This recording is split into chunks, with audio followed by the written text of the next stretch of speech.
Hello, welcome back to Senja.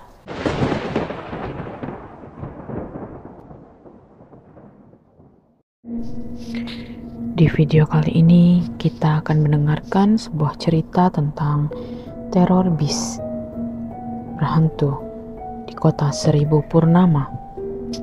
Tanpa berlama-lama, mari kita mulai ceritanya. Di sebuah kota kecil bernama Seribu Purnama, kehidupan sehari-hari berjalan seperti biasa. Warga kota ini menjalani rutinitas mereka dengan damai, hingga suatu malam yang dingin dan berkabut mengubah segalanya.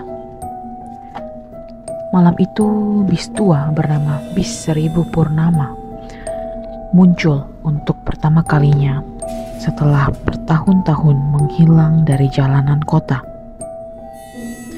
Bis ini tampak kuno dengan cat yang sudah pudar dan kaca-kaca yang retak. Warna aslinya yang cerah telah memudar menjadi abu-abu kusam, dan lampu-lampunya yang berkedip-kedip memancarkan unsur yang suram. Tak ada yang tahu dari mana bis ini datang. Tapi setelah malam itu, bis ini menjadi bagian dari mimpi buruk warga kota. Kehadiran bis ini mengundang rasa penasaran sekaligus ketakutan.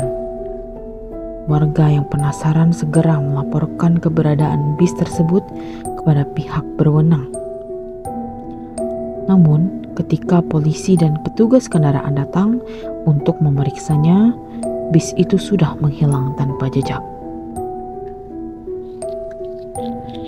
Setelah kemunculan bis yang misterius ini, kejadian-kejadian aneh mulai terjadi di kota.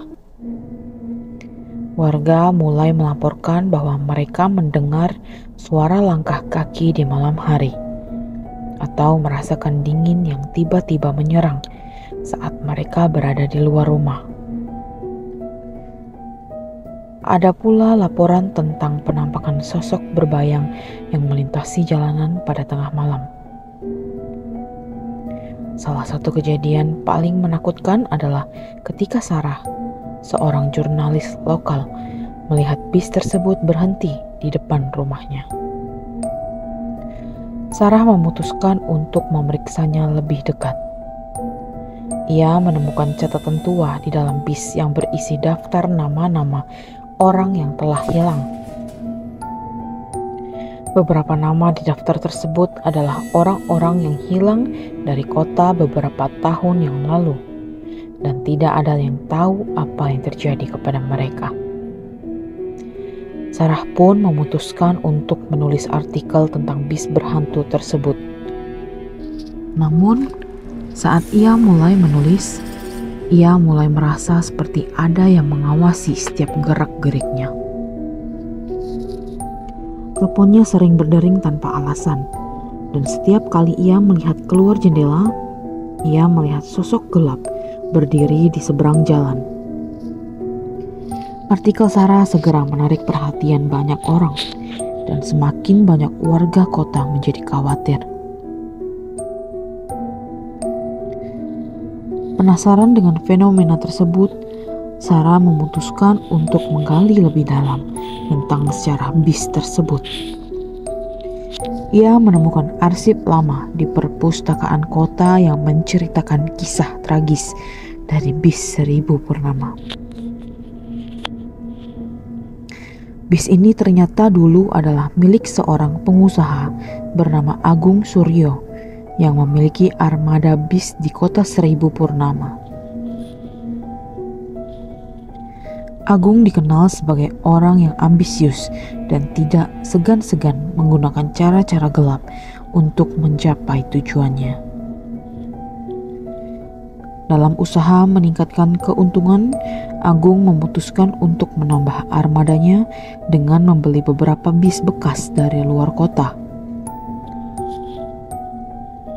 Salah satu bis tersebut adalah bis Seribu Purnama.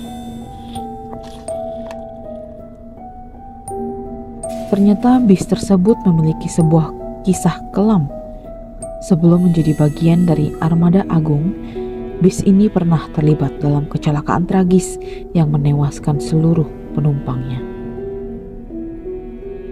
Kecelakaan tersebut terjadi di sebuah jembatan tua yang dikenal angker.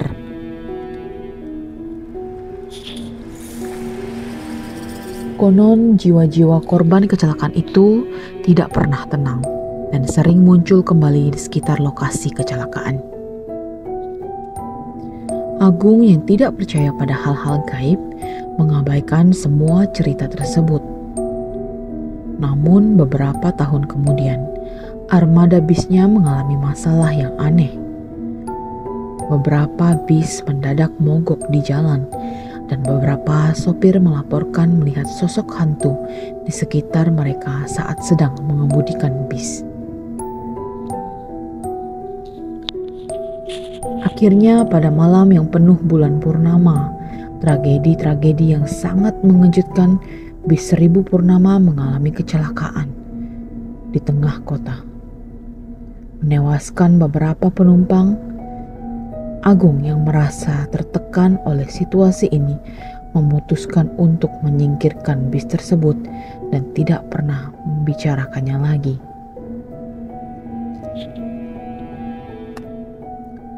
Seiring berjalannya waktu, teror dari bis 1000 Purnama semakin intens. Warga kota melaporkan bahwa bis tersebut nampaknya memiliki kemampuan untuk bergerak sendiri. Beberapa saksi bahkan melihat bis tersebut melayang di atas jalanan saat malam hari. Sarah yang semakin terobsesi dengan bis tersebut memutuskan untuk mencari tahu lebih dalam dengan melakukan penyelidikan sendiri. Ia mulai mencari tahu tentang para penumpang yang selamat dari kecelakaan tersebut. Dalam pencariannya, Sarah bertemu dengan seorang pria tua bernama Pak Karto yang mengaku sebagai seorang survivor dari kecelakaan itu. Pak Karto menceritakan bahwa saat malam kecelakaan, bis tersebut tampak seperti hidup. Ada sesuatu yang aneh dan tidak wajar tentang bis itu. Para penumpang yang berada di dalamnya merasa seperti sedang berada dalam sebuah mimpi buruk yang tidak pernah berakhir. Mereka merasakan suasana yang sangat menekan dan seolah-olah bis itu menginginkan mereka berada di dalamnya selamanya. Menurut cerita Pak Karto, bis itu akan menampilkan bayangan wajah-wajah mereka yang hilang, menjerit meminta tolong dan berusaha menarik-narik orang-orang yang melihatnya. Pak Karto juga mengungkapkan bahwa bis itu sering kembali pada malam bulan purnama, waktu ketika energi negatifnya paling kuat. Pada malam bulan purnama berikutnya, Sarah merasakan ada sesuatu yang harus dilakukan. Ia memutuskan untuk pergi ke jembatan tua tempat kecelakaan pertama kali terjadi. Dengan niat untuk menghadapi ketakutannya, Sarah pergi sendirian dan membawa beberapa peralatan perekam untuk mendokumentasikan segala sesuatu yang mungkin terjadi. Di jembatan tua, Sarah merasakan bahwa dengan yang menusuk tulang, suara angin yang berbisik dan gemericik air di bawah jembatan membuat suasana semakin mencekam. Sarah mengatur peralatan perekamnya dan mulai menunggu. Tak lama kemudian, ia melihat bis berhantu itu muncul dari dalam kabut yang tebal. Bis itu berhenti tepat di tengah jembatan, dan dari dalamnya muncul bayangan-bayangan samar. Sarah bisa melihat wajah-wajah menakutkan menatapnya melalui kaca-kaca yang kotor. Ia merasa sangat ketakutan, tetapi ia terus merekam. Tiba-tiba saja suara teriakan dan tangisan terdengar dari dalam bis. Sarah merasakan seluruh dorongan kuat yang membuatnya terjatuh. Ketika ia bangkit, ia melihat bis tersebut bergerak mundur dan mulai menghilang perlahan-lahan. Sarah memutuskan untuk pergi dan meninggalkan jembatan tersebut dengan perasaan lega namun juga ketakutan.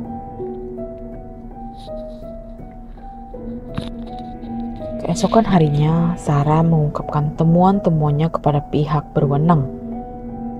Dengan rekaman dan cerita dari Pak Karto, mereka mulai menyelidiki lebih dalam.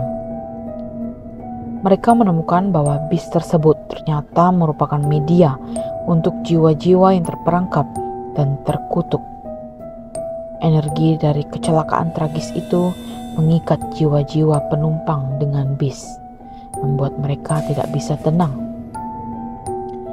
Pihak berwenang memutuskan untuk mengadakan ritual pemurnian di jembatan tua dan melepaskan jiwa-jiwa yang terkurung.